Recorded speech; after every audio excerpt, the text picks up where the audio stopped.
रस्ते कद पथरीले थे, रस्ते कद पथरीले थे, लोग चलन मार ढीले थे। यूं सब कुछ तो होना था, यूं सब कुछ तो होना था, दूध के राखी बिल्ले थे।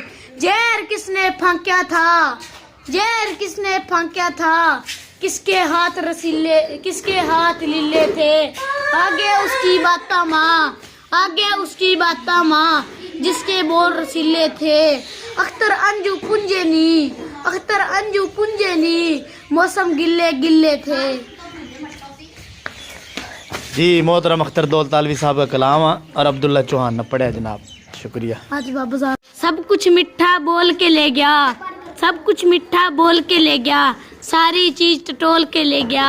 आँख खुलन ते पहला सुपने, आँख खुलन ते पहला सुपने, नींद पे पंखा झोल के ले गया। मारे दिल मागर का बेरी, मारे दिल मागर का बेरी, सारा अंदर छोल के ले गया। 2 दिन घेर के घास की गठड़ी, वह तो मैस भी खोल के ले गया। अख्तर छोड़ के बट्टे पत्थर, हीरे मोती रोल के ले गया। बाबा यूं कोनी, वह बेरी वाला यूं कोनी। सुन बता दे, कोई बताओ। बेरी ना कटवारी सा, वो पहले